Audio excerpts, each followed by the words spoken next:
করিতেছি মহান আল্লাহর নামে, যিনি পরম করুণাময় এবং অত্যন্ত দয়ালু।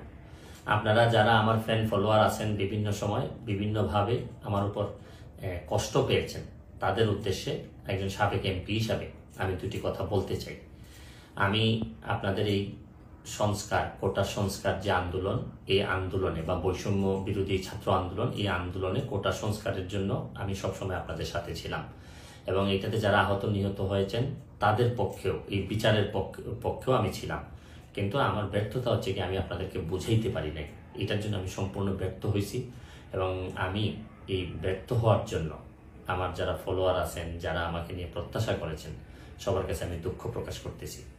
আমি আপনাদেরকে আরেকটি কথা বলতে চাই। এখন যে কাঠামোগত সংস্কার আপনারা চাচ্ছেন, দেখেন এই সংস্কারের জন্য আমি বহু বছর আগে থেকেই কাজ করে যাচ্ছি। আপনারা দেখেন এই দুর্নীতির বিরুদ্ধে যুদ্ধ গত 15 বছরে আপনারা যে 2-3 জন মানুষ দুর্নীতির বিরুদ্ধে সোচ্চার ছিলেন, এর মধ্যে হয়তো আমাকে একজন আপনারা পাবেন। আপনারা জানেন যে আমি এস আলমের বিরুদ্ধে নিজে বাদী হয়ে মামলা করছি টাকা পাচারের জন্য।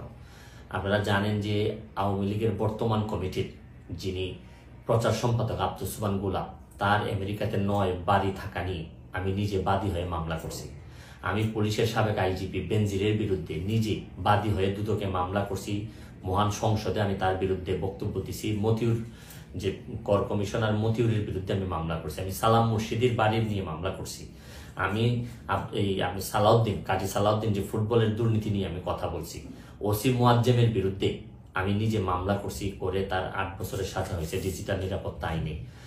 আপনারা জানেন যে জীবনে যত ঝুঁকি ছিল, আপনারা জানেন যে এই কোটা আন্দোলন শুরু হওয়ার 2 সপ্তাহ আগে আমি প্রেস কনফারেন্স করে বলতে বাধ্য হয়েছি, আমি জিডি করছি যে আমার জীবনের উপর হুমকি আছে এইসব দুর্নীতির বিরুদ্ধে প্রতিবাদ করতে গিয়ে।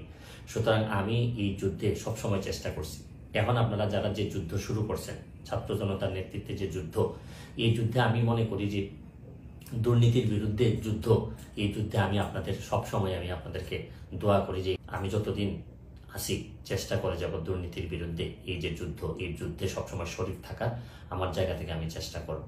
এই বলে আজকের মতো বিদায় নিচ্ছি। ভালো থাকুক আমার বাংলাদেশ, ভালো থাকুন সবাই। ধন্যবাদ।